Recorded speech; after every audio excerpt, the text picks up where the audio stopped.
যারা আওয়ামী লীগ ছিল, ছাত্রলীগ ছিল, আমি বলবো তাদেরকে আমরা ক্ষমা করে দিই। তাদেরকে আমরা প্রতিহিংসায় না ফেলে, তাদেরকে আমরা নির্যাতন না করে আমরা ক্ষমা করে দিই। ক্ষমা করতে পারবো ইনশাআল্লাহ। আল্লাহু আকবার। আসসালামু আলাইকুম ওয়া রাহমাতুল্লাহ। আসসালামু আলাইকুম ওয়া রাহমাতুল্লাহ।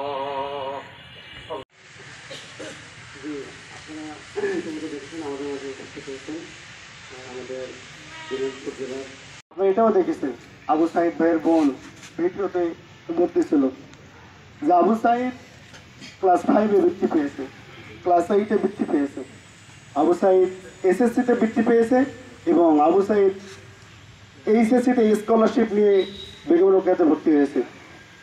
তাহলে আমরা বাংলাদেশ থেকে কি শুধু আবু সাইদ হারিয়েছি? আবু সাইদকে আমরা হারিয়েছি, আমরা বাংলাদেশে একটি সম্পদ হারাইছি। আমাদের আরো বিশ্ববিদ্যালয়ের শিক্ষার্থী বোনকে প্রিজন ভ্যানে করে নিয়ে যাওয়া হচ্ছে।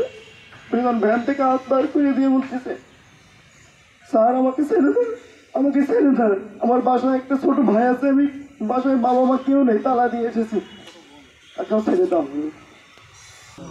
আসলে আমরা যখন আন্দোলনটা শুরু করেছিলাম তখন আসলে খুব সহজ একটা আন্দোলন ছিল না, এটা খুব একটা সহজ আন্দোলন ছিল না। আমরা যদি কীভাবে এখানে আন্দোলন পরিচালনা করে সেটা একটু কথা বলতে চাই। তো আমরা যখন প্রথমে ফুলবাড়িতে প্রথম দিন আন্দোলনের জন্য বের হই, সেদিন খুব বেশি আমরা বের হতে পারিনি। সব মিলিয়ে মনে হয় 20 জন বের হয়েছি এবং এই 20 জনের ছবি অনেকেই তুলে আমরা সেদিন রাতে বাসায় থাকতে পারিনি। আমাদের তানভীর ভাইকে বারবার হুমকি দেওয়া হচ্ছিল, এই তুমি গেছো কেন, আমার সাথে দেখা করো। আমাদের শিয়াব ভাইয়ের বাসায় গিয়েছে, আমান ভাইয়ের বাসায় গিয়েছে ছাত্রলীগের সন্ত্রাসীরা গিয়ে, এবং এখানে আমাদের শরণ ভাই, বিশাল ভাই, আফিফ ভাই, ইমন ভাই সহ আরও অনেক ভাই আমাদের ছিল ওইখানে, এবং তাদের সবার বাসায় গিয়ে তারা হামলা চালাইছে। আমাদের দেশের অনেক পুলিশ সদস্য সহ অনেকেই গুলি করেছে, গুলিতে আমাদের অনেক ভাই শহীদ হয়েছে, এমনকি ছোট ছোট শিশু যারা জানালা লাগাইতে গিয়েছে তারাও শহীদ হয়েছে।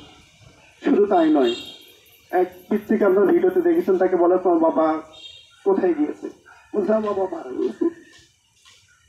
আসলে আমরা তাদের সকলের জন্য দোয়া করতে চাই, আল্লাহ রাব্বুল আলামিন সকলকে শহীদের উত্তম মর্যাদা দান করুন। আল্লাহুম্মা আমিন।